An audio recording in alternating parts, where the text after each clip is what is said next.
A melhor palavra pra fazer piada é enzima, cara. Porque se tu deixa acumular, fica uma em cima da outra. Se você tiver um equipamento que você confia, funciona. Eu não confio no meu, então... Gelatina igual tempo em pó. Melano igual decocção em grão. Desde que eu prometi a Keush, eu nunca mais prometi porra nenhuma. Momento arrombado. Arrombado. Momento arrombado. Começa agora o programa que dissipa mitos e enfrenta até os temas mais difíceis do mundo da cerveja. Apresentado pelo grão-mestre das piadas ruins, Henrique Boaventura. Posso falar a besteira que eu quiser aqui, que tá tudo em casa. Na companhia de pessoas mais inteligentes que ele. Esse é o Braçagem Forte. Alô, Lloyd, Henrique Boaventura, IPA. Novamente estamos aqui.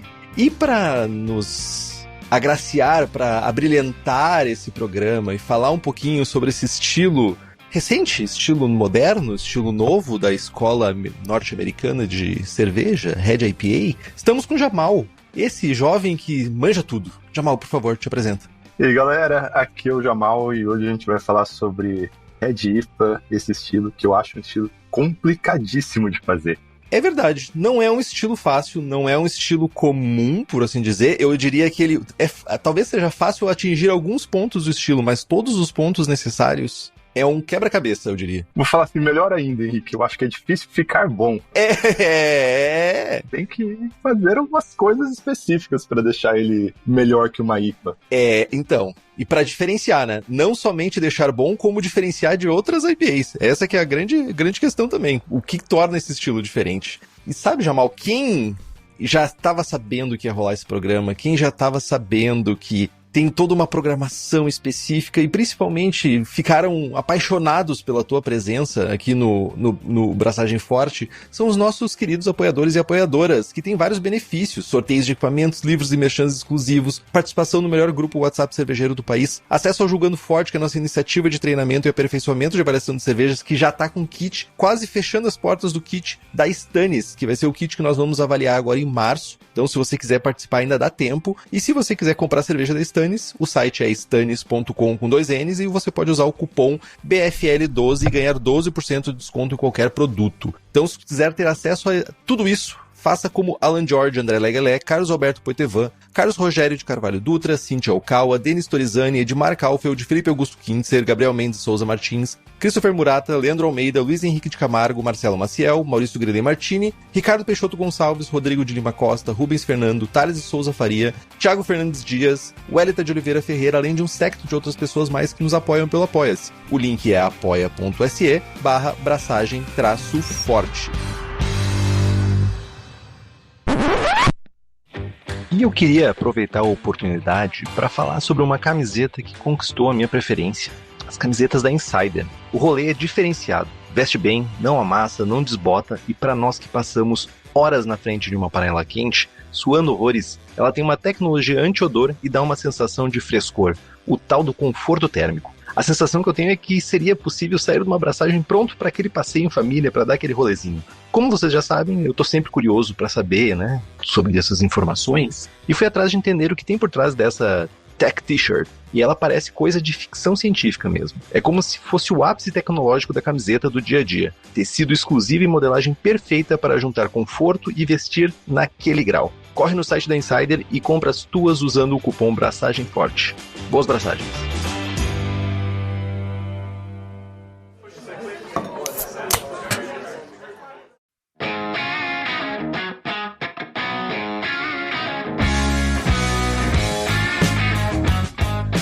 Então vamos lá, vamos adentrar nesse mundo, né? Esse estilo que é complexo, mas tem algumas questões bem interessantes pra gente discutir, né? Ele tem um pouquinho menos de malte caramelo. Vamos pegar o que é uma Red IPA, que a gente já vai se aprofundar no estilo, né? Se a gente tirar um pouquinho de malte caramelo e deixar um pouquinho mais clara, é uma American IPA no limite superior. Se a gente diminuir um pouquinho o perfil de lúpulo e aumentar um pouco o perfil de malte, ela é praticamente uma American Amber Ale.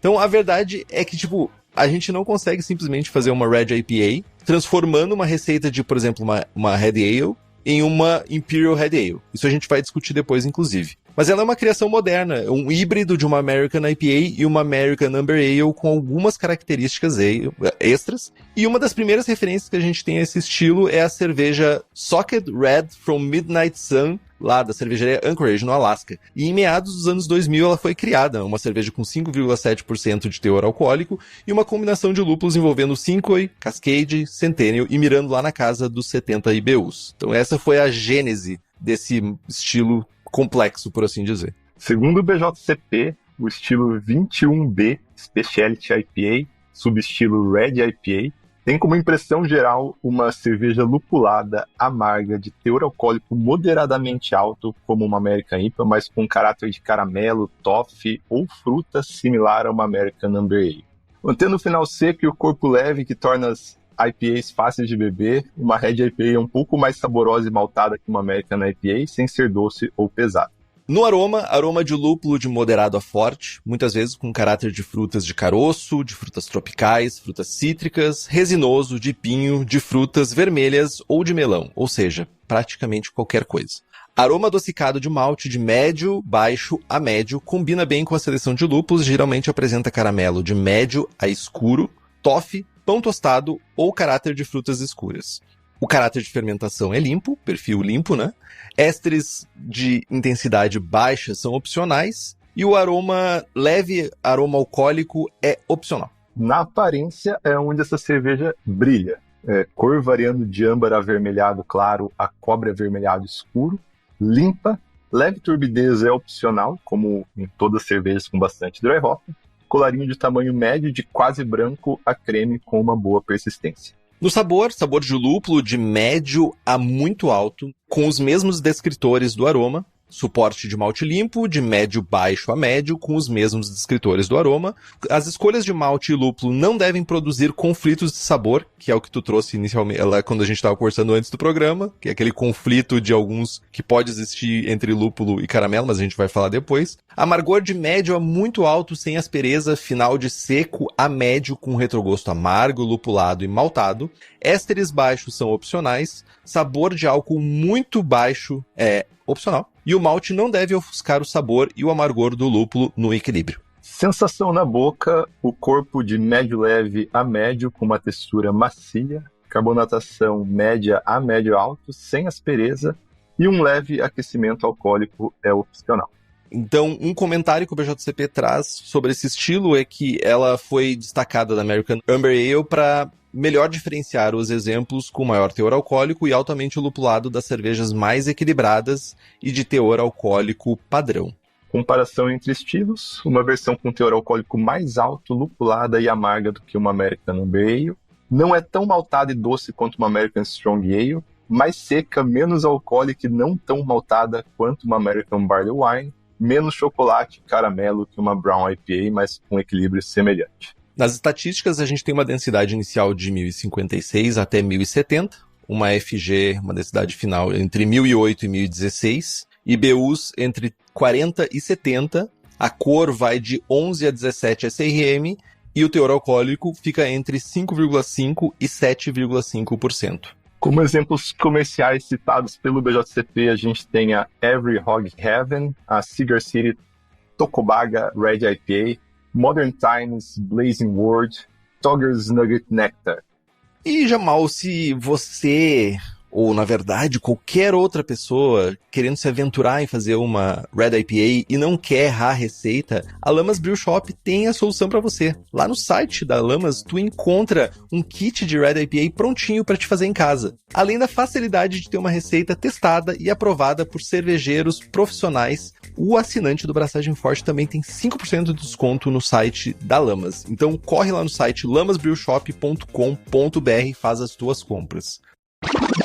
Jamal, olha só, vamos lá. Agora falamos sobre essa visão geral do estilo e eu acho que tem duas confusões ou duas problemáticas aqui em Red IPAs. A primeira coisa que eu vejo, principalmente quando eu falo de análise de receita e análise em concurso, é simplesmente achar que ela é uma versão lupulada de uma Irish Red Ale. Isso não poderia estar mais errado, né? Porque são cervejas que estão em espectros totalmente diferentes. A Irish Red Ale é uma cerveja básica inglesa, quase uma bitter, na verdade, é basicamente uma bitter, e embora as bitters tenham esse nome, elas nem são tão amargas assim, então elas estão bem longe nos espectros uma da outra, né? A Red IPA, ela é basicamente uma IPA vermelha. Seria uma grande definição e, por consequência da forma com que a gente deixa ela vermelha, que é por meio de maltes, principalmente maltes caramelo, ela ganha esses outros quesitos sensoriais e eles passam a fazer parte do componente sensorial geral. Então ela é uma IPA mais avermelhada e, como a gente usa maltes caramelo para avermelhar, ela tem notas sensoriais de caramelo, toffee e todos os outros descritivos sensoriais de malte caramelo. E aqui também a gente reside uma problemática que é...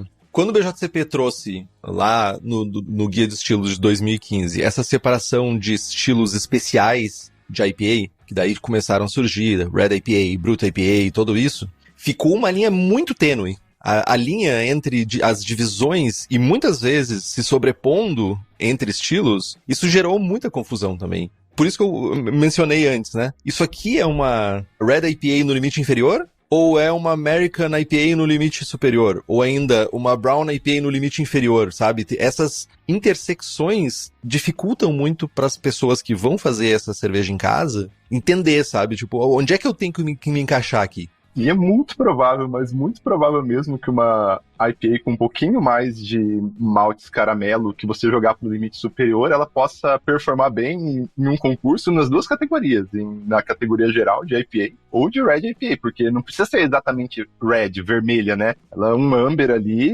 mais escuro, já está dentro exatamente como a gente acabou de descrever aqui. Então, realmente tem muitas interseções, mas eu imagino da onde vem essa necessidade de criar tanto estilo. Eu tenho quase certeza que é derivada dos caseiros, porque os caseiros, eles pegam IPA e querem fazer tudo com IPA, não é? Exato! Eu já passei por isso, fiz muito, joga malte escuro, joga fruta, deixa mais vermelha, deixa mais marrom, põe levedura belga, que na minha opinião também não faz muito sentido vir uma belga na IPA, que eu não sou muito fã. Só tem uma coisa pior, é White IPA. O White IPA é a maior aberração do Guia de Estilos do BJCP. Cara, é porque os cervejeiros caseiros são criativos. A gente exerce a criatividade e a gente... Bom, e depois fica feliz se isso acaba virando um estilo. Que é reconhecimento. Na real, eu faço uma cerveja diferente, eu quero reconhecer ela como uma cerveja diferente. Mas é interessante que, mercadologicamente falando, existe exemplar. Tipo, a Sierra Nevada, por exemplo, tem uma cerveja sazonal, uma Red IPA bem famosa, que é, apesar de ser sazonal, e por ser sazonal ela também não tá mais no BJCP 2021, mas no 2015 ela existia. Mas, porra, é a Sierra Nevada fazendo uma Red IPA, tá ligado?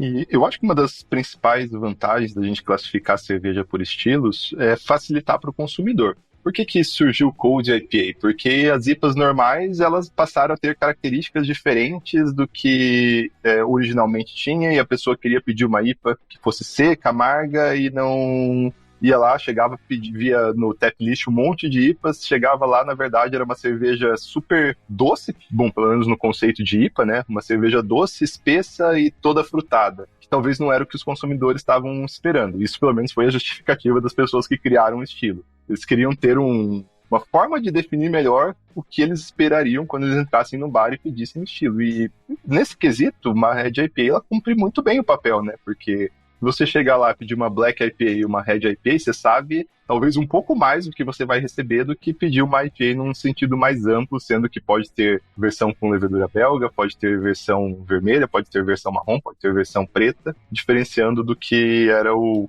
clássico, o original. Mas também bota uma baita responsabilidade em cima do consumidor de saber diferenciar, né? Que é uma zica enorme, né? Tipo, imagina, o BJCP tem pelo menos 7 estilos diferentes. Vamos lá, se a gente for contar Double e Hazy, a gente tem 8, 9 estilos diferentes de IPA. Imagina a pessoa ter que saber essas diferenças também, né? Mercadologicamente falando, pode ser um problema, né? Às vezes a gente fala como cervejeiro, caseiro, como consumidor mais ativo, assim, parece uma coisa simples, né? Mas do outro lado, talvez seja uma faca de 2 gumes. Imagina ter as 9 na torneira e tu ter que escolher. Imagina. Tipo assim, o que eu escolho? Eu só queria uma cerveja amarga. Imagina. Aí tem o papel de quem tá ali vendendo também, fazer o meio de campo, né, para essas pessoas que são mais iniciantes. E tu trouxe uma coisa bem interessante que eu já tinha ouvido o Doug Valley, acho que é assim que se pronuncia o nome dele, falando que cada vez mais a gente vai ter estilos localizados de IPA.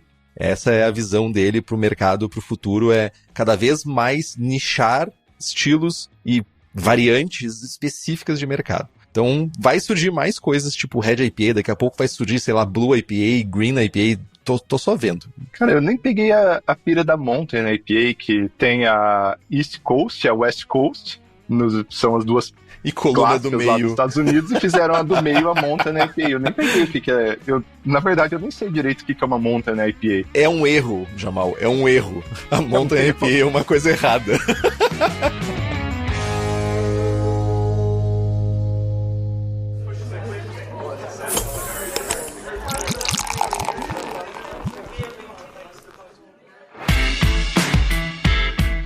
Mas vamos lá. Agora a gente já deu uma boa discutida, a gente já entendeu o que o BJCP estima ser o estilo, né? O que ele define como estilo Red IPA. A gente deu uma discutida também no que são as discrepâncias, ou pelo menos os pontos interessantes de discussão. A gente quer saber como braçar esse estilo, como fazer ele. Vou falar de uns detalhes antes da gente falar dos maltes, lúpulos e leveduras, que é aquilo que eu queria falar, que eu acho que é uma coisa que torna ela, eu falei difícil de fazer, mas não é necessariamente difícil de fazer.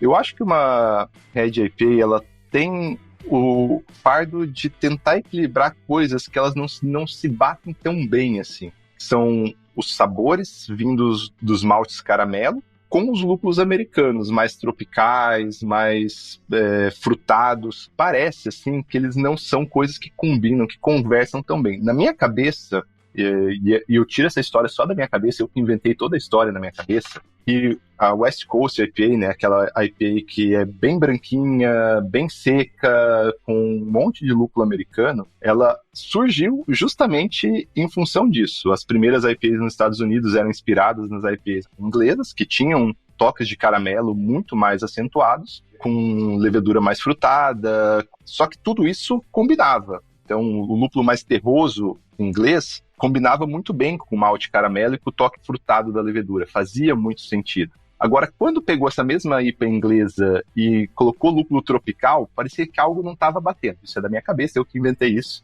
E aí, com o tempo, eles foram tirando os maltes caramelo e foram usando leveduras mais neutras, o que culminou numa cerveja que deixava o lúpulo em destaque. Então, isso culminou na West Coast IPA. Então, eu acho muito difícil conseguir realmente equilibrar, se você quiser dar um punch tropical e jogar aquele punch de lúpulo tropical que tem nas boas IPAs, com um monte desses aromas de caramelo. Então, não que seja um estilo difícil de fazer, mas eu acho que é difícil você atingir o vermelho e ainda manter isso equilibrado.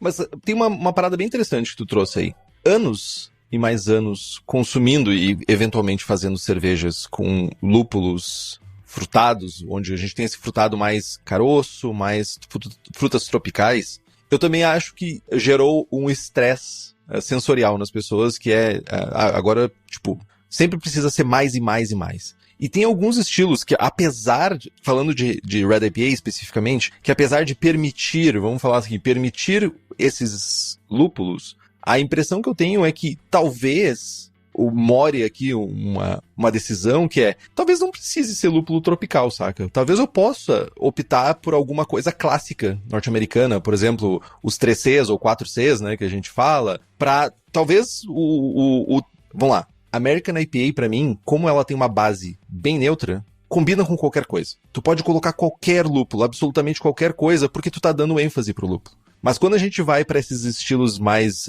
específicos, como são as Specialty IPAs, eu acho que apesar de permitir, não necessariamente, aí trazendo a tua fala, não necessariamente vai resultar no melhor caráter possível. Pra mim... E lembrando, Henrique, que eu tô falando de opinião pessoal. Super pessoal isso. Estamos aqui dos dois lados, porque eu também concordo contigo. Eu tô junto contigo. Pra mim, por exemplo, o caráter, e de novo, opinião pessoal, sensorial meu, caráteres mais adocicados, de caramelo, ou um caráter maltado mais intenso, pra mim combina muito mais com lúpulos resinosos, com uma parada mais de pinho, com uma parada um pouco mais clássica norte-americana do que olhando pra Nova Zelândia e Austrália, por exemplo. É mais fácil pra mim casar.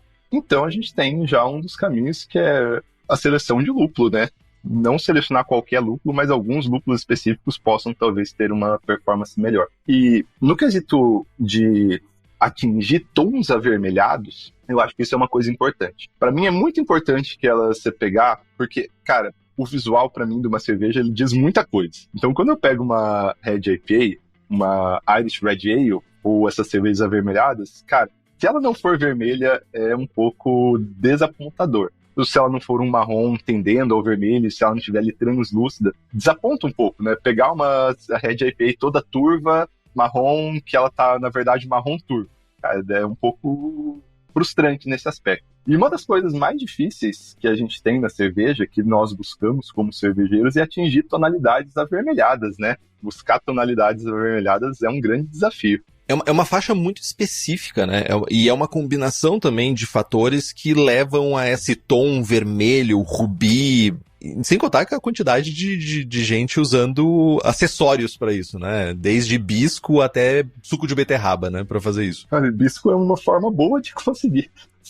Tem como colocar foto embaixo do podcast para as pessoas verem uma coisa? Nos comentários, assim, No post a gente consegue botar sim. Pode falar aí que eu consigo botar lá. Cara, a gente podia colocar só essa imagem eu te mando depois, que é um estudo da Breeze aqui. Talvez você já tenha visto. Você tá olhando esses potinhos agora? Tô olhando aí. Você consegue ver eles bem visto mesmo? Eu não sei se... Tá perfeito pra mim. Consigo bem nitidamente. Olha esses dois potinhos. Eles têm exatamente a mesma cor SRM ou EBC. Só que um é vermelho e outro é marrom. Tem tudo a ver com o quão translúcido é o líquido, né? Não, esse aqui é o mesmo... Não é só translucidez. Isso aqui tem a mesma cor, exatamente a mesma cor. Apesar de um parecer mais escuro, outro menos escuro. Mas ambos têm, eu acho que 30 EBCs aqui. Não tenho certeza. Caramba, pra quem tá vendo a imagem no post, é os terceiros potes de cada uma das linhas. Tem um estudo da Breeze muito interessante que ela critica a escala de cor que a gente utiliza, a escala SRM/EBC, por falar que ela é uma escala que ela não expressa exatamente como funciona a cor dentro da cerveja. A escala SRM/EBC, ela é muito simples. Você passa um feixe de luz azul por um potinho de 1 por 1 por 1 centímetro e vê quanto de luz absorveu. Por que usa luz azul? Porque todas as cervejas, na teoria, absorvem luz azul. Então, indiferente se ela é vermelha, se ela é preta, se ela é marrom, todos absorvem na faixa de luz azul. Então você passa um feixezinho de luz azul ali e vê quanto que absorveu daquela luz azul. E dependendo de quanto absorveu daquela luz azul, você dá a cor da cerveja. Se absorveu muito pouco, ela é clara. Se absorveu bastante, ela é uma cerveja escura. Só que o que a Breeze notou, e nós também talvez notamos, é que, na verdade, outros comprimentos de onda, falando mais especificamente aqui, pode absorver diferente do azul. Então, alguns maltes, eles podem bloquear ali onde é feita essa análise de cor, que é o azul, mas eles deixam passar muito no vermelho. E aí a Breeze, ela veio e propôs uma nova escala de cor, que fosse uma escala que tivesse tanto o teor de escuro total, quanto o teor de vermelho. E ela mostrou maltes que absorvem menos no vermelho, que geram, então, cervejas mais vermelhas. Olha que coisa interessante. Interessantíssimo. Essa foto que eu estou te mostrando agora, cada linha de potinhos tem exatamente a mesma cor EBC, só que é feito com maltes diferentes. Caraca! Mas é interessante isso, porque, no final das contas, o que tá querendo dizer é que vamos pensar em quem produz cerveja em casa e quem tá usando software, principalmente, que boa parte das pessoas usa software, né? A gente vai lá e estima os EBCs, o SRM da nossa receita, e no final das contas, a gente pega e o resultado pode variar. É isso. Dependendo do malte que tu tá usando, vai variar. Alguns maltes deixam passar mais vermelho, e aí a cerveja vai ficar um pouco mais clara e mais avermelhada. E ela dá essa lista de maltes, é muito interessante. Não só da Breeze, mas ela dá um geral de como a gente poderia escolher os maltes para a gente ter mais tons avermelhados. Então, nesse estudo deles, eles perceberam que os maltes de tosta seca, os Kilnids, né, que a gente chama de Kilnids, que é malte Pilsen, malte Pale Ale, Viena, Munique, e segue aí os de tosta seca, até mais ou menos 25 SRM, eles deixam passar muita cor vermelha. Depois disso, eles começam a bloquear bastante vermelho. E aí tem aquela história que a gente sempre usa malte escuro para dar tons avermelhados. Segundo o estudo da Breeze, se usar os maltes escuros, como Carafa 3, ele bloqueia bastante no espectro vermelho, na verdade. Ele dá tons mais amarronzados do que vermelho. E falando em maltes caramelo, por que a gente usa tanto malte caramelo para deixar vermelho? Porque, de acordo com esse estudo, os maltes caramelo eles deixam passar muito no espectro do vermelho. Até os maltes caramelo mais escuros, indo lá praticamente para o Special B, até o Special B um pouco deixa passar no vermelho, mas basicamente toda a amplitude de maltes caramelo, ela deixa passar uma certa quantidade de luz na faixa do vermelho. Então, por isso, eles deixam a cerveja mais avermelhada quando a gente usa eles para escurecer. E por isso a gente tem, normalmente, caramelos em Red IPA. Caramba, isso faz total sentido, né? Mas, vamos lá. Agora a gente tem uma informação extra, vamos colocar nesse sentido. Agora tu trouxe uma informação extra que é, a gente tem maltes mais específicos que vão nos ajudar a conquistar essa tão desejada cor do estilo, né? Mas, vamos lá, vamos tentar construir um grist aqui, uma lista de maltes que faria sentido para uma Red IPA. Eu imagino que aí pelo menos 70% a 80% desse grist vai ser malte base, pale ou algum pilsen, algo com um pouquinho mais de caráter, né? Tipo, 70% a 80%. Faz sentido isso pra ti? Sim, perfeito. Malte pilsen, malte pale, é usual malte pale, né? Mas aqui no Brasil a gente normalmente vai usar um pilsenzinho que tá mais em conta pra nós, né?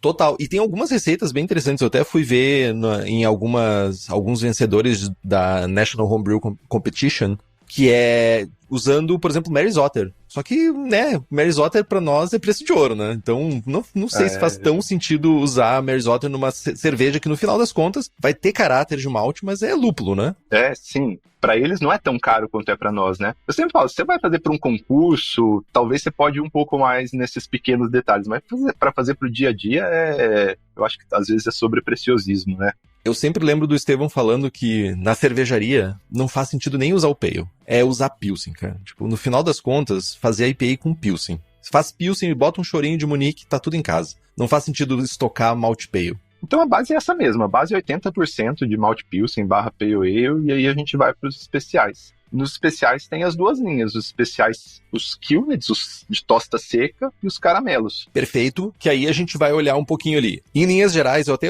fiz algumas comparações de, novamente, vencedores de concurso, e eu vi muito referência a melano, malte melano, até 20%, o que eu acho alto, pra ser bem honesto, 20% eu acho alto de melano.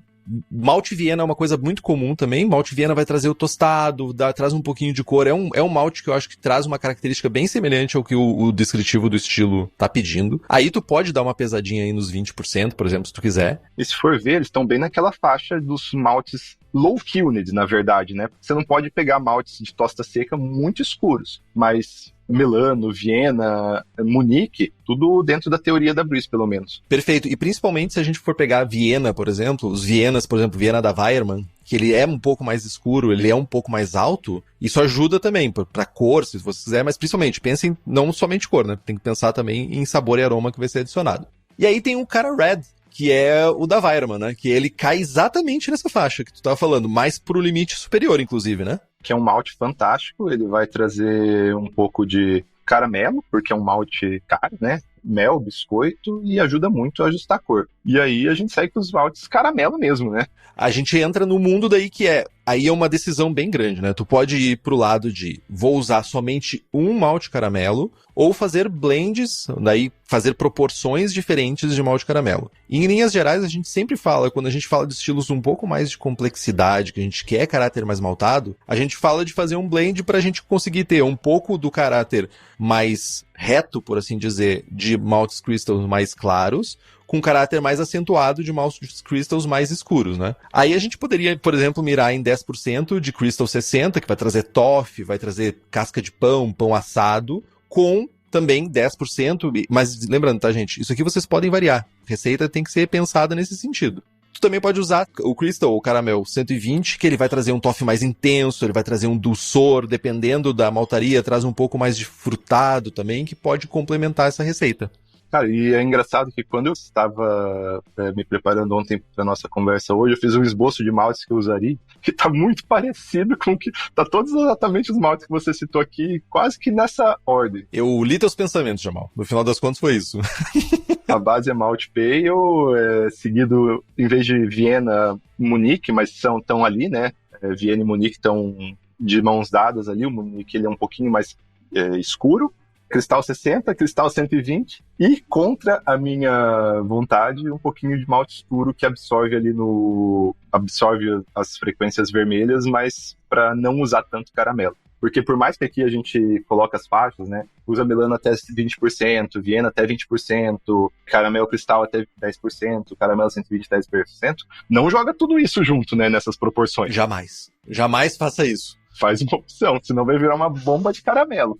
Isso aqui não é o que eles chamam de everything but the kitchen sink, que é aquela receita que tu joga tudo o que tem sobrando e simplesmente faz uma receita. Isso aqui são, sempre lembrando, né, são linhas gerais para te pensar quando tu estiver construindo tua receita. Eu acho que o ponto mais importante aqui é o teu malte base, o malte base neutro, geralmente, ele vai compor entre 70 e 80. Então tu tem 20%, ou de 30 a 20% de maltes aí, de espaço, para te fazer uma combinação desses outros maltes especiais. Uma coisa também que eu tava pensando, Jamal, e eu não sei se faz bastante sentido, porque... Vamos lá, eu tô mirando em alguns maltes especiais que eles estão no espectro do vermelho, beleza? Uhum. Mas eu não quero pesar a mão muito nesses maltes especiais por motivos óbvios. Eu não quero que essa cerveja fique com um caráter muito extremo, eu não quero que ela fique doce, principalmente, e malte caramelo pode trazer esse resultado. Aí eu vou botar um pouquinho, chorinho, de Carafa Special 3, por exemplo, que não vai trazer um torrado, ele é o malte sem casca, então ele é um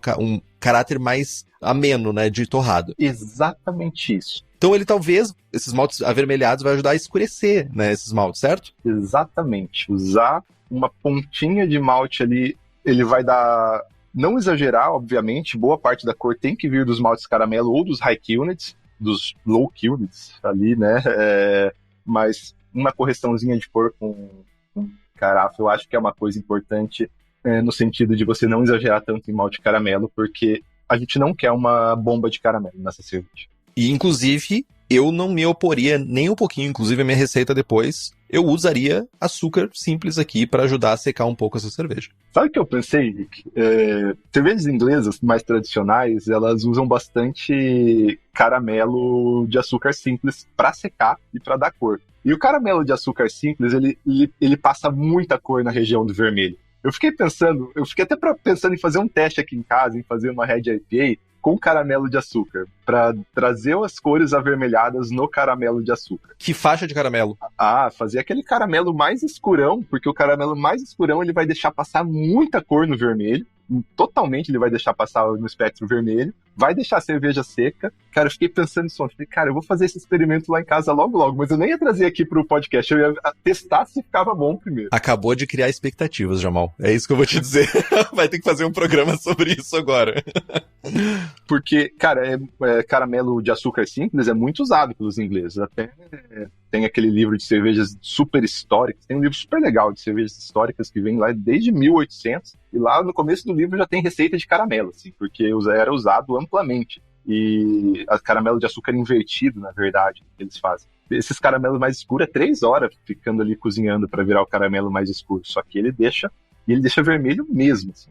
Eu tenho o pequeno medo que o uso excessivo de caramelo com algumas leveduras, o uso excessivo de açúcar simples com algumas leveduras dá aquele perfil de maçã, que eu não curto tanto e não fica bom numa IPA. Então tinha que achar, não são todas as leveduras belgas, por exemplo, em geral se dão muito bem com açúcar simples. Mas algumas leveduras inglesas dão esse perfil de maçã, inclusive faz parte de alguns estilos históricos ingleses. Então, se fugisse disso, achasse uma levedura que fugisse disso, eu acho que daria uma Red IPA super legal, que ia ficar sequinha, ia ficar vermelha, faria todo sentido. Mas eu não ia nem falar disso, eu ia testar primeiro. Tarde demais. Você se adiantou, agora a galera vai ficar esperando no teu canal um programa sobre isso. Mas beleza, então vamos lá. A gente já criou essa base maltada do estilo, a gente já entendeu aí que a gente precisa fazer uma combinação, a gente já sabe que a nossa base vai ser neutra e a gente vai construir em cima dessa base. Na mostura, tu falou principalmente sobre a questão de dulçor, né? A gente tem uma carga grande de maltes especiais aqui para ajudar com cor e com caráter de malte. Lembrando que não é só cor, né? Não é uma Irish Red Ale. Não é só cor que a gente tá mirando. A gente tá mirando em caráter maltado também. Mas a gente não quer uma cerveja enjoativa. Naturalmente, eu penso em direto olhar para a faixa inferior de mostura, 64, 65 graus. Concordo com você. 64, 65... uma cerveja mais sequinha, tudo equilibrado. Acho que aí é direto. Direto. Inclusive, mesmo usando açúcar, eu iria para essa faixa. Eu não tentaria usar em faixas maiores, que tu vai acabar com uma cerveja com um dulçor residual que vai incomodar e vai conflitar com o lúpulo. E aí a gente chega no talvez seja o principal, né? O principal produto, o principal ingrediente dessa receita, desse estilo, que é os lúpulos, né? Que historicamente, quando a gente olha para os primeiros exemplares aí, a gente fala daquela da Anchorage, a gente fala de Sierra Nevada, a gente olha para lúpulos que são os 4 cavaleiros do apocalipse lupulístico, que é Cascade, Chinook, Columbus e Centennial. Que é uma combinação que, para mim, faz mais sentido, mas é caráter pessoal. Para mim faz mais sentido porque combina mais com o caráter de caramelo que vai ter nessa cerveja. Cara, eu concordo totalmente. Eu acho que nessa parte você falou muito bem lá no começo. Por mais que existam os lúpulos mais frutados, mais tropicais, se tua Red IPA foi muito para o caramelo, talvez não bata tanto assim. Não, e tem uma parada interessante também, que quando tu começa a analisar, porque a parte legal é que muitas cervejarias norte-americanas, elas não têm muita vergonha de mostrar, de falar os ingredientes. Isso é bem massa pra gente que gosta de estudar, né? E muitas cervejarias, elas apostam nessa combinação dos 4Cs ou 3Cs, que são esses lúpulos mais clássicos, e fazem aí combinações, às vezes, de dry hopping com lúpulos um pouco mais, com caráteres mais presentes aí. Cincoe, Citra, Amarilo, até Mosaic usam para dar um boost, né, no caráter lupulado, caráter frutado dessa cerveja, né? Eu acho que funciona bem, desde que você não pese a mão. É que eu fico um pouco traumatizado com isso, porque aqui no Brasil a gente tem as caramelipa, né? Você já ouviu esse termo? Caramelipa, Brazilian Caramel IPA. A gente chama dos caramelipa. A gente tem muita caramelipa aqui. Aí, se for pra caramelipa, acho melhor evitar...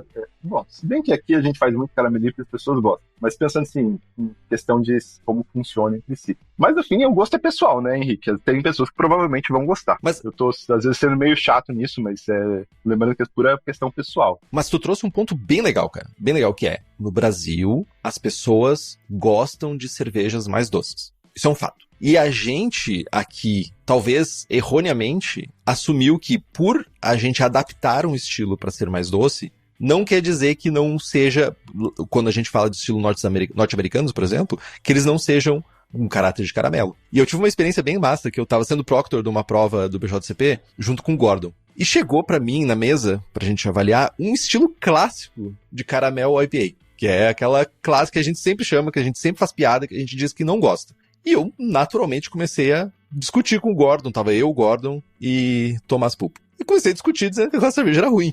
E ele assim, não, essa cerveja é um exemplo clássico de uma IPA tradicional norte-americana. Deu, puta merda, me deu um chute no joelho. Naquela hora ali, me deu um chute no joelho. Que é, às vezes a gente tem a tendência a achar que porque a gente leva pra esses extremos que a gente tá abrasileirando, de certa forma, o estilo, mas... Talvez seja assim, sabe?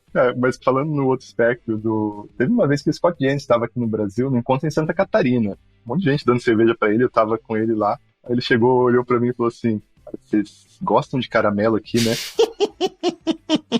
Só que ele tá no espectro das IPAs mais modernas, né? Exato, é isso essa é a parte mais interessante. Cara, o Gordon tá desde que o mundo é mundo lá no BJCP e participando todo desse início de movimento craft. E tem o Scott Jenish num espectro totalmente oposto, que é IPAs modernas, IPAs com esse caráter de lúpulo mais moderno. Então tem esse contraste muito doido, né? Que é entre esse mundo mais clássico e esse mundo moderno. Então, tipo, a gente não pode dizer para as pessoas não usar Galaxy, Motueka, Azaka, esses lúpulos do novo mundo, né? Porque vai dar ruim. Não, na verdade é um pouco como tu falou. Tem gosto envolvido, né? Não tem como dizer que vai dar ruim. O gosto é ultra pessoal. E nem sei se o meu gosto é um dos melhores. Então, não leve em conta. Mas aí, ó, vamos lá. Então a gente tá pensando numa carga de lúpulo de amargor inicial. Aquela pra gente trazer o grosso, né, de IBUs. Provavelmente a gente tá falando num Magnum, num Apollo, num Pato, que são lúpulos que tem um teor de alfa-ácido mais alto, que a gente tá mirando especificamente lá. A carga de 60, lá nos 60 minutos, a gente vai fazer adição e trazer o nosso amargor aqui.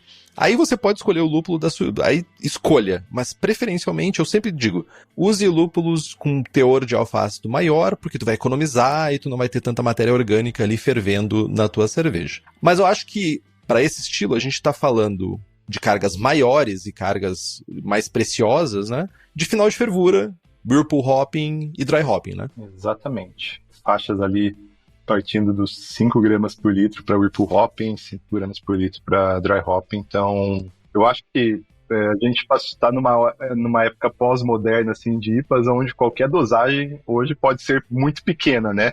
Mas é uma tristeza isso. Pelo menos na base dos 5 gramas por litro, eu acho que é o começo. Às vezes eu acho, Jamal, que as pessoas não sabem usar também o lúpulo. Que ou usam lúpulo velho, alguma coisa, e acham que tem que usar, sei lá, vou usar 30 gramas por litro, vou usar 50 gramas por litro. Dá pra ter bons resultados com 5 gramas por litro, mais um final de fervura, sabe? Tipo, vamos dizer, pensa comigo, a gente tá falando em 10 gramas por litro dessa cerveja aqui, que a gente tá montando. Cara, é uma quantidade considerável, não é pouca coisa. As pessoas se acostumaram que, tipo, tem que ser 20 gramas por litro, 30 gramas por litro. É uma quantidade bem generosa. Cara, na época do Gordon, 10 gramas por litro eram as IPAs ultra lupuladas. Total.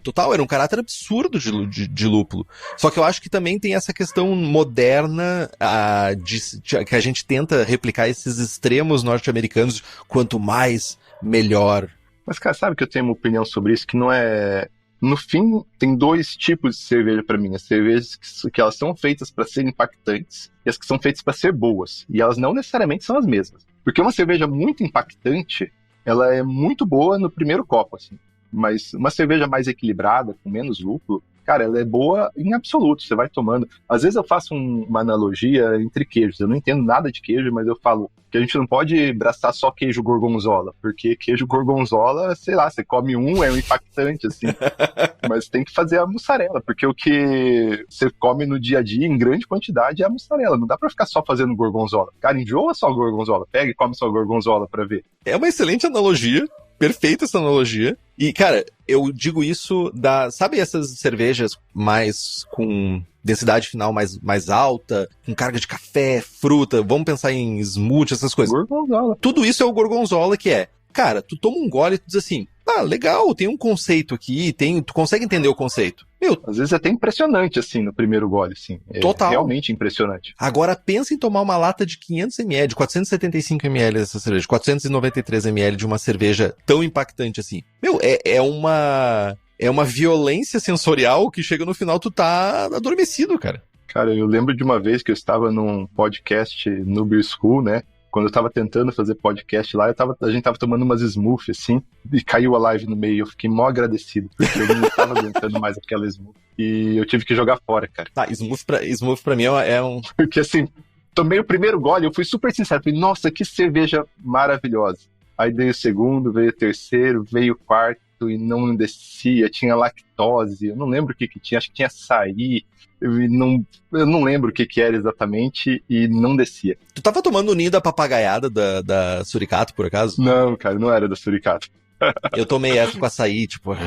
tipo assim, cara, eu entendo, de novo. Eu acho que o que me empapuçou foi a lactose. Eu tenho intolerância à lactose. Por padrão, eu não gosto de tomar cerveja com lactose porque me faz mal. Mas eu chego a uma conclusão, quanto mais velho eu fico, mais vintage eu fico, não vou dizer velho, mais vintage, eu chego à conclusão que eu gosto de beber cerveja, porque, tipo assim, eu gosto daquela sensação de beber e sabe, degustar até o fim. Tipo, são raras as cervejas que eu gosto de tomar de golinho, assim, sabe?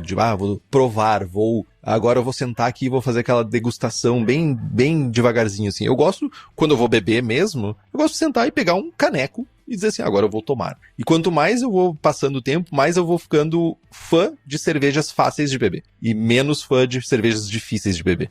A gente tem pouco tempo de vida, gente. Beber cerveja difícil de beber não é aproveitar bem a vida. Vamos fazer mais mussarela. Essa é a frase. Vamos fazer mais mussarela num podcast sobre cerveja. Mas falando em lúpulo, Jamal, se tu quer ter toda a miríade de lúpulos selecionados nos Estados Unidos, com todo aquele frescor, com toda aquela expertise das pessoas que estão lá liderando a Hops Company, cara, tu vai lá no site da Hops Company, que é hopscompany.com, e chama quem já te atende ou pede para ser atendido por uma pessoa que vai dispor para te disponibilizar uma miríade de lúpulos perfeitos para sua cervejaria, com frescor e toda a ficha de avaliação para te saber exatamente o que vai ter na tua cerveja. Então, vai lá na Hops Company e fala que ouviu aqui. Aí, falando em fermentação, tu já deu uma pinceladinha ali sobre o açúcar e tal. A gente quer duas coisas aqui, né? A gente quer, em linhas gerais, uma boa atenuação e um perfil mais limpo de fermentação. Pelo menos limpo o suficiente para não conflitar com o lúpulo e não conflitar com o caramelo, certo? Exatamente. Aí a gente vai mirar em algumas leveduras, digamos, o caminho mais comum, quando a gente fala de American IPAs, é mirar em leveduras mais neutras, principalmente leveduras norte-americanas. Aí a gente pensa em o S05 da Fermentes, o BRY07 da Lallemand. Tem também algumas variedades aí, tipo A e B também tem leveduras bem específicas pra gente fazer fermentações mais limpas, que eu acho que é a AY4, se eu não me engano, que também dá um caráter bem limpo. Nós também temos, cara, clássica West Coast Ale, da Levtech, que é a Tech Brew 09, que também todas elas vão muito na linha caráter mais neutro, uma boa atenuação, não gera muito de acetil. Então elas vão funcionar numa faixa boa ali entre 17 e 18, sendo bem neutro. Eu acho que levedura aqui não tem tanto segredo. Se você usar a Tico, né, que boa parte dessas é descendente ou é a própria Tico, como a US05, ou a Y4, que é a levedura básica para fazer cervejas americanas, vai dar tudo certo. Embora eu goste um pouquinho de levedura frutada, mas aí cai mais em opinião pessoal mais uma vez, né? Aquele limite inferior de ésteres, que dá certo também, né? Mas não tem erro. A levedura americana de caráter neutro é o básico, quase não precisa nem pensar muito nisso. Você poderia pensar só se você quisesse ir para leveduras um pouco frutadas, que você tem alguns exemplos também, né? Se a gente olha daí eu vou falar complementar, eu vou falar ajudar o caráter frutado de lúpulo, eu quero complementar o caráter maltado. Tu pode olhar para algumas leveduras inglesas, aí tu vai para Lallemand London, tu pode usar um S04, o London Ale da Levtech, que é o Tech Brew 13, também funciona muito bem. Mas é importante que muitas cepas inglesas, elas atenuam menos. Então isso é uma coisa que a gente já tem que colocar no nosso alarme aqui. A gente tem que pensar assim, beleza, se eu for para esse caminho, eu vou ter que olhar para meu malte, eu vou ter que olhar para minha mostura e garantir que eu vou conseguir secar essa cerveja suficientemente. Então é mega importante isso. Mas aí, mesmo, acho que daí combina com o que tu tava falando, né, Jamal? Se a gente vai fermentar querendo um pouquinho de frutado, que nem tu falou que tu gosta, mas não pode exagerar, não pode ir lá pra faixa dos 21. Tu vai ter que ficar ali nos 18, 19, né? Eu mesmo às vezes uso o S04 a 17 para ter um frutado quase que imperceptível, mas eu gosto muito da S04 porque ela clarifica bem. Eu sou um preguiçoso e eu acho que é importante clarificar esse estilo. É bem mais fácil clarificar esse S04 do que o S05. Cara, e eu usei recentemente, eu fiz uma IPA argenta e eu fiz com o AY4. Rapaz, o troço não limpa. Tá lá, tá hazy, vou te mandar uma foto depois. Não clarificou. Tem algumas leveduras que são um desafio a mais. E fica a dica para esse estilo, como eu falei lá no começo, ela tá bem clarificada, é importante, porque você espera pegar uma cerveja vermelha bonita na mão, né? Ô, Jamal, mas olha só, eu também posso pegar então, já que tu falou, vou usar o S04 porque ela me ajuda, ela clarifica. Fermenta mais baixo e deixa ela mais neutra. Mostura mais baixo, né? Não, fermenta ela a temperatura. Sim, fermenta. Mostura mais baixa porque ela atenua menos e fermenta ela mais baixo para ela ser mais neutra, mas tu tenha... Sim, o S04 a 17 é minha base para fazer IPA hoje em dia. Eu sei que tem gente que não gosta tanto, mas mais uma vez cai em opiniões pessoais, né? Só que, bom, entrando em outro assunto, mas muito rapidinho pra gente não se estender, tem um estudo patrocinado pela Fermentes que ele vê o caráter de lúpulo que diferentes leveduras dão à cerveja, porque existe interação entre os tipos de aroma que a gente sente. Existem alguns tipos que são chamados de interações aditivas. Às vezes, se você tiver alguns ésteres específicos junto com o frutado do lúpulo, potencializa a impressão de lúpulo. E nesse estudo patrocinado pela Fermentes, eles mostram que a impressão geral de lúpulo com as leveduras levemente frutadas, S04, S33, vão lá para cima quando comparado com a impressão de lúpulo de leveduras mais neutras, como a US05. E aí a gente vê que isso é uma verdade mesmo sem esse estudo, porque se pegar as IPAs super lupuladas, o que elas usam? As cepas mais frutadas possível. Conan, London 3, nenhuma usa linhagem neutra. Que inclusive não floculou nada.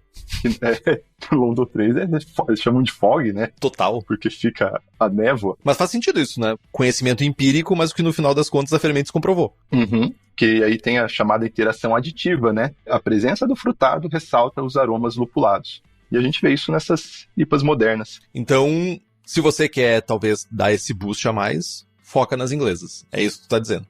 Leveduras um pouco mais frutadas podem potencializar um pouco. Mas eu não sei se precisa também. Às vezes você quer ir para aquele caso mais clássico americano, legalzão. Cara, as neutras também são super legais. Uma IPA mais classicona. Às vezes eu sinto falta de IPAs mais classiconas. Eu braço de vez em quando pra mim aqui. Eu não sou o maior adicto em IPAs, mas quando eu vou fazer IPAs, eu sempre foco em fazer ela mais clássica e mais neutra possível, assim, pelo menos em caráter de fermentação. Mas vai ter pessoas que querem fazer diferente. E onde conseguir leveduras diferentes, ou leveduras comuns, ou qualquer tipo de leveduras, ale, lager, brett, bactérias. O lugar certo é para comprar é lá na Levtech. Ela tem tudo para tua cervejaria, desde consultoria até leveduras específicas. Além disso, ela também tem leveduras para outras bebidas como hidromel, cidra, whisky e cachaça. Então entra no site levtech.com.br e faz as tuas compras. Pulando pra água agora, então, Jamal. Tem uma coisa aqui que é legal de pensar, né? Não é muito legal dependendo da tua água, que a gente tá usando uma carga grande de maltes caramelo. Malte caramelo tende a acidificar o mosto, a baixar o pH. E por isso a gente precisa ter esse cuidado.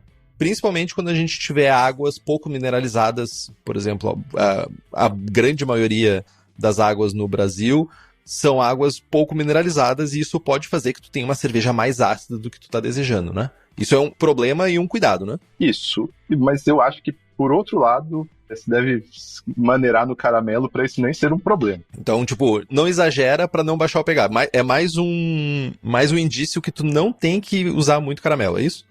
Isso aí, né? Eu acho que nem deveria chegar a ser um problema aqui. Se chegar a ser um problema aqui, você está provavelmente exagerando um pouco lá no começo da concepção da receita. Mas, claro, os maltes caramelos, eles são os que mais têm o potencial de jogar o pH para baixo. Eles têm um pH tampão bem baixo, dependendo do malte caramelo. São os mais... Quanto mais escuro, inclusive, mais baixo é o pH tampão do malte. E a gente vai acabar usando alguns deles aqui, né? Mas o John Palmer, ele traz uma linha base, né? Por que a gente poderia mirar de uma água para uma Red IPA.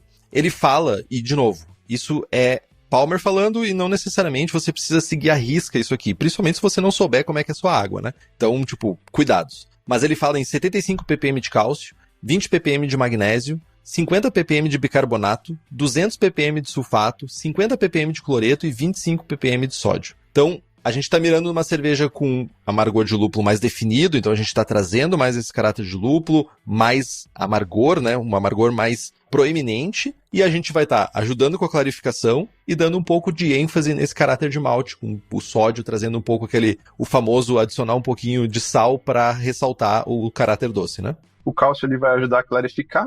O bicarbonato, provavelmente tua água vai ter 50 ppm de bicarbonato ou um pouco mais, o que segura o pH um pouco para cima.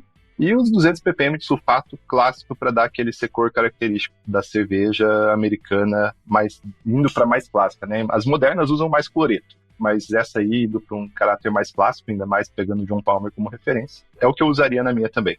Eu não poderia ser diferente, eu também iria para uma receita super clássica, eu também iria para um caráter clássico. E 50 ppm de bicarbonato, a minha aqui em casa deve ser em torno de 300 de bicarbonato. A minha água, ela dá para fazer massa corrida, de tanto mineral que tem na minha água, gente. Mas eu acho que a água não tem como fugir muito disso, né? Eu também acho, eu sou muito adepto de que dá para fazer cervejas muito boas sem mexer na água também. Tá, eu acho que são poucos estilos que a água ela presta um papel, assim, primário. New England, Goose e no mais, é só um bônus você mexer na água. É o extra, né? É o próximo passo pra melhorar a receita. Tipo, primeiro, se tu tem que estar com tudo acertado nessa receita. Tu tem que estar com uma fermentação impecável, tu tem que ter chego numa lista de maltes perfeita, tu tem que ter uma lupulagem perfeita. Aí tu vai regular a água, sabe? Enfim, carbonatação. A gente falou lá entre média e média alta, então a gente fala aí de 2,5 até 2,7 volumes, não muito mais que isso, mas certamente não abaixo disso. Cerveja lupulada, a gente também quer volatilizar os aromáticos de lúpulo, a gente quer que a pessoa tenha aquele punch no rosto, né? Isso aí. E livros, tem o IPA do Mitch Steele, temos o Nova IPA do Scott Jenisch. Cara, que eu acho que ele é absoluto, eu acho que ele é muito bom, é um livro muito bom mesmo. Hoje, tu diria que ele é o referencial para quem quer fazer uma IPA? Cara, o Scott ele é muito bom porque ele é muito técnico. O livro não é um livro que ele fez. O que ele fez, ele olhou 400 artigos sobre produção de IPA e compilou num livro fácil de ler. Cara, É o livro mais fundamentado que a gente tem ultimamente e tem muitas coisas muito boas lá. Tem algumas coisas meio estranhas também, né? Tem a parte do... Tem umas coisas que ele traz lá que eu não fiz os testes ainda, que alguns artigos mostram, por exemplo, que deixar um pacote de lúpulo aberto por um tempo para ele se auto-oxidar é bom pro aroma da cerveja. Então, isso é uma coisa que eu nunca testei. Aí é fritação já, né? Aí já estamos falando em fritação. Mas tem suporte científico. Então o livro não é um livro, basicamente é um compilado dos 400 últimos artigos que saíram sobre cerveja numa linguagem acessível, fácil de ler, e tem em português, inclusive, né? Ah, é verdade, a Crater traduziu esse livro. Por outro lado, o do Mitch Steele, ele é um livro mais clássico, né? Ele é um livro que também fala sobre uma etapa moderna, né, das IPAs, mas não é essa pegada do Scott Jenish, né? Não é essa visão mais... Tem muito conteúdo, tem muita informação, tem muita receita, tem muita história, mas eu acho que o Scott Jenish, o Nova IPA, ele é mais fritação, ele é mais geek, né? Cara, é muito bom. Pra mim é um dos melhores livros sobre cerveja, assim, e ainda pequenininho, assim, ele condensa muito conhecimento. Eu acho muito bom o Nova IPA. Livro sempre é bom, né? Eu sou suspeito pra falar que, tipo, eu adoro ler, então livro é sempre bom ter embaixo do seu braço. Inclusive tem um que eu não li ainda, que é o Eclectic IPA também. Esse eu ainda não li, mas eu não achei pra comprar também. Eu achei meio caro da última vez que eu fui comprar. Cara, você acredita que eu comprei ele e não li também? Eu li o comecinho dele, só que ele é legal, porque ele entra nessa vibe que a gente comentou aqui. Ele fala muito das IPA mussarela. Eu nunca mais vou esquecer da IPA mussarela. Nunca mais vou esquecer isso. Podia, inclusive, a capa desse programa podia ser um torrão de mussarela. Tá aqui no meu Kindle, não tá nem baixado, mas tá comprado. Eu li o comecinho dele, tá aqui até como novo, cara. Olha, é que eu gosto de pegar o físico, a minha desgraça é gostar do livro físico. Eu sou velho, eu gosto de pegar o livro em papel na mão. Apesar de que livro técnico é muito melhor ser digital pra conseguir fazer busca, né? Eu prefiro o livro digital.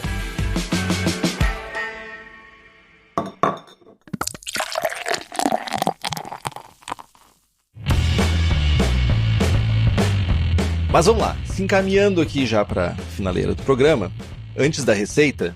E se você quiser aprender mais sobre cor, isso que a gente falou hoje está no módulo 4 do curso do Zero ao Avançado, que é um dos cursos que eu tenho no Beer School. Um deles se chama Programa Formação Cervejeira, que é um curso que te leva do zero ao avançado. Hoje ele tem ainda acesso vitalício, você entra e você vai ter uma formação para sempre, pode assistir as aulas para sempre, onde você vai aprender uma série de coisas. No módulo 4 a gente fala especificamente sobre Irish Red Ale, e em cada módulo do curso a gente usa um estilo de cerveja para aprender técnicas importantes para se tornar um cervejeiro avançado. Uma técnica importante é dominar a cor e a clarificação. Por isso a gente tem o módulo Irish Red Ale, onde a gente fala técnicas sobre cor, sobre como atingir tons avermelhados e como conseguir uma cerveja impecavelmente clarificada. No módulo 7 a gente estuda a American IPA, e esse módulo é um módulo incrível, onde a gente vê técnicas modernas, tem um grande resumo, inclusive, do livro do Scott Jenish. E esse módulo a gente usa a American IPA para dominar o uso de lúpulo, para dominar técnicas modernas e coisas que a gente falou aqui hoje, como essa interação sinérgica entre a levedura e o lúpulo, ou técnicas avançadas de dry hopping, como técnicas modernas de dry hoppings mais curtos durante a fermentação ativa, dry hopping pós-fermentação ativa, dry hopping a frio, inclusive mash hopping, uso do lúpulo da mostura, que pode ser um ponto interessante para IPAs modernas. E aqui no Braçagem Fortes tem acesso vitalício ao curso, é só entrar lá e você vai ter uma formação que com certeza vai impactar muito na sua vida cervejeira.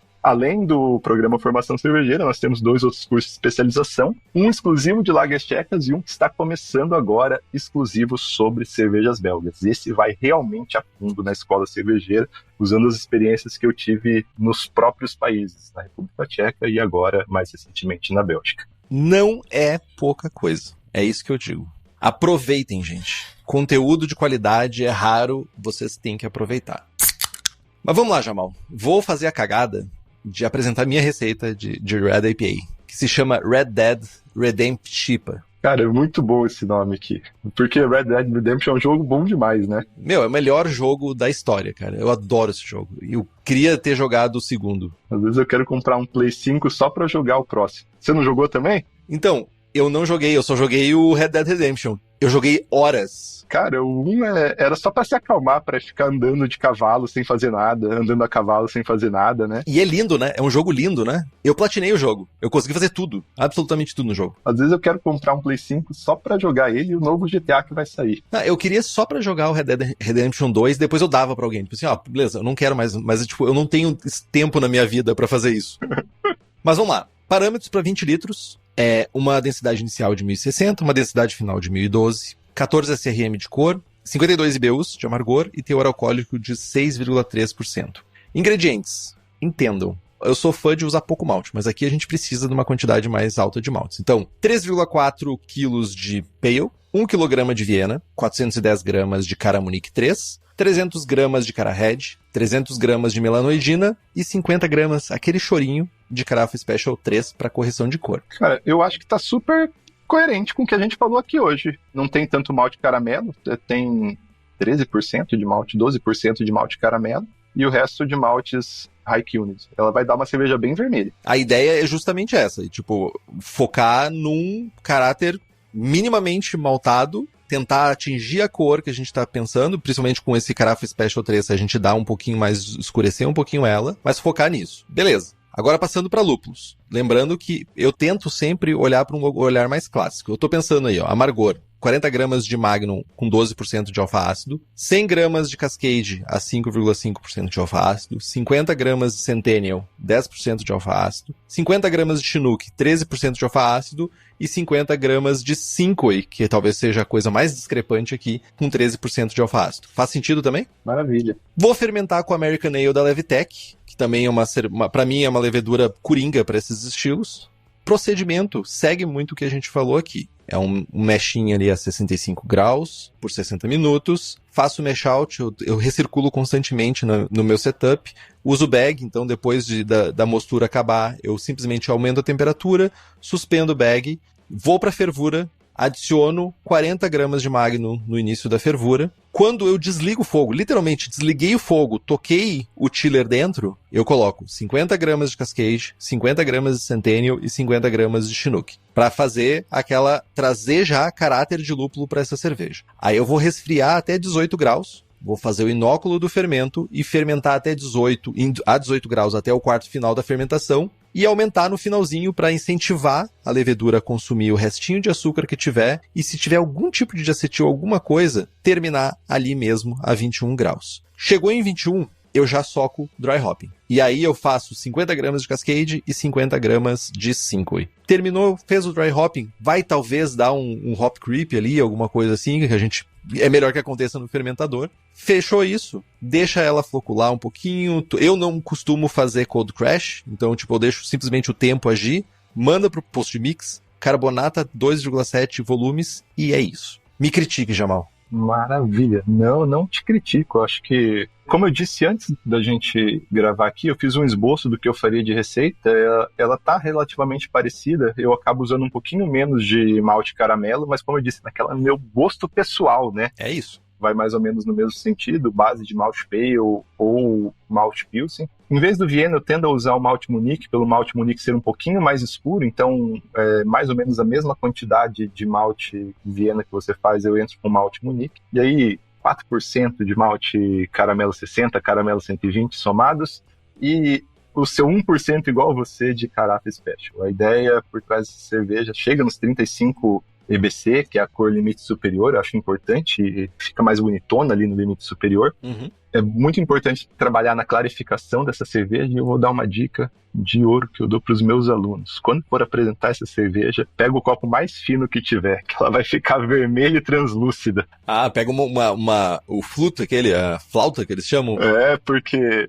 Lembra quando a gente falou lá no começo que a cor ela é definida pela luz azul passando por uma cubeta de 1 centímetro? Uhum. É 1 centímetro porque em 1 centímetro ela fica mais transparente. Quanto maior a espessura, mais luz absorve. Se você usar um copo de espessura pequena, ele vai absorver menos luz. Vai passar mais luz por dentro dele. E aí vai passar mais vermelho, que é a luz que passa, porque não é absorvida pelo líquido. Eu já tô vendo gente usando o tubo de ensaio para fazer essa apresentação, Jamal. Você vai pegar um copão, um canecão assim, ó, aí vai ficar quase marrom. Mas se pegar um copinho fino, vai ficar um vermelho bonito. Olha aí, ó. Dicas de ouro para fazer essa cerveja. Mais algum ponto, Jamal, que tu acha que faça sentido a gente trazer aqui? Cara, acho que a gente falou bastante coisa, né? Tem técnicas ultra loucas de lupulagem, mas pode ficar para outro podcast. Acho que é um assunto específico daí. Técnicas ultra loucas de lupulagem, daí a gente fala só sobre isso, porque daí dá para fazer em vários estilos de IPA, não somente em Red IPA, certo? Exatamente. Jamal, mais uma vez, muito obrigado pela parceria, muito obrigado por compartilhar teus conhecimentos. Obrigado por ter me convidado.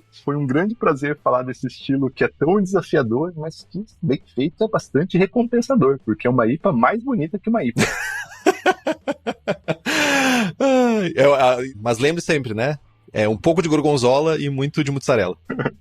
Agradecemos Guilherme Rezende Soria, Lucas Aguiar Simões, Rodolfo Berrenck Reck, Denis Feres José e Lucas Ramayana Prates. Nos siga no Instagram, estamos no Spotify, Apple Podcasts, YouTube Podcasts, Deezer, qualquer plataforma a gente tá lá. E por favor, se você gosta do programa e puder fazer um review, estrelinhas ou compartilhar com seus amigos é muito importante para nós. Tem dúvidas, sugestão de pauta, crítica, quer anunciar sua empresa ou seu produto? E-mail para contato @abraçagemforte.com.br ou mande uma mensagem para nós. É isso então, Jamal. É isso aí, muito obrigado e bora abraçar, que agora eu tenho que me abraçar. Boa, abraçagem forte então.